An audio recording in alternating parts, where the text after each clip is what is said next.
Back my YouTube channel. അപ്പോൾ നമുക്ക് റമദാനായിട്ട് നല്ല അടിപൊളിയായിട്ടുള്ള ബീഫ് കുറുമ ഉണ്ടാക്കി നോക്കിയാലോ. അപ്പോൾ അതിന് ആദ്യം വേണ്ടത് ബീഫ്. ഇപ്പോൾ ബീഫ് നന്നായിട്ട് കഴുകിയതിന് ശേഷം അതിലേക്ക് ഉപ്പും കുരുമുളക് പൊടി ഇട്ടിട്ട് ആവശ്യത്തിനുള്ള വെള്ളം ഒഴിച്ച് കുക്കറിൽ വേവിക്കാൻ വെക്കാം. അപ്പോൾ നമ്മളത് വെന്ത് വരുമ്പോഴേക്കും അതിലേക്ക് ആവശ്യമായിട്ടുള്ള മറ്റ് സാധനങ്ങളൊക്കെ റെഡിയാക്കി വെക്കാം.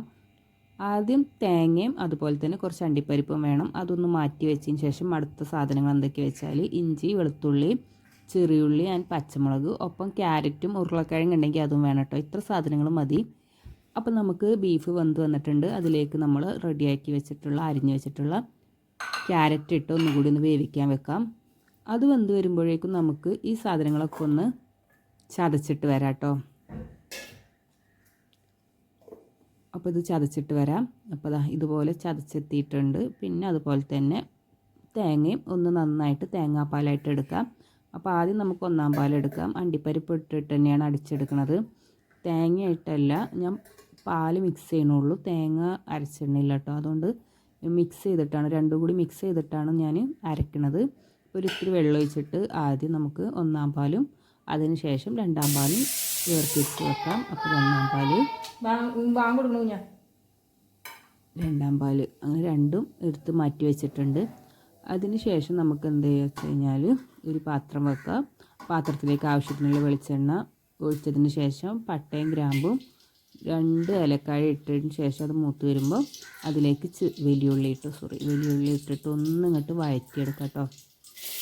ആവശ്യത്തിന് ഒരുപാടൊന്നും വേണ്ട, കുറച്ച് വലിയുള്ളി എടുത്തിട്ട് വഴറ്റിയിട്ട് അതിന് ശേഷം അത് വഴണ്ടി വരുമ്പോൾ അതിലേക്ക് ഈ പറഞ്ഞ പോലെ ചെറിയുള്ളി ഇതൊക്കെ നമ്മൾ മിക്സ് ചെയ്ത് വെച്ചിട്ടില്ല, ഒന്ന് ചതച്ച് വെച്ചിട്ടില്ല, അതുകൂടി അതിലേക്ക് ഇട്ടിട്ട് നന്നായിട്ടൊന്ന് മൂപ്പിച്ചെടുക്കണം.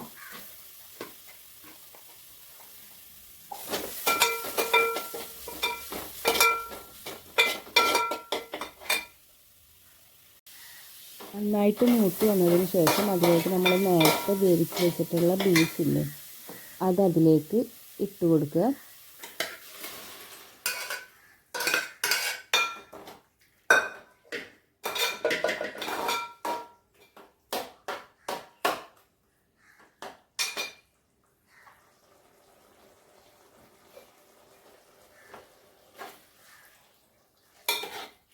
ഇങ്ങനെ അതിന് ശേഷം രണ്ടാം പാൽ ഒഴിച്ച് കൊടുക്കുക. രണ്ടാം പാൽ ഒഴിച്ച് കൊടുത്ത് നന്നായി ഇളക്കി കൊടുക്കുക കേട്ടോ. എല്ലായിടത്തും ഇതൊന്ന് എത്തണ പോലെ ഒന്ന് ഇളക്കി കൊടുത്തതിന് ശേഷം നമുക്കിതൊന്ന് അടച്ച് വെച്ചൊന്ന് വേവിക്കാം. നിങ്ങൾക്ക് എത്ര കറി വേണോ അതിനനുസരിച്ച് വെള്ളം തേങ്ങാപ്പാൽ ഒഴിക്കുക, വേവിച്ചെടുക്കുക കേട്ടോ.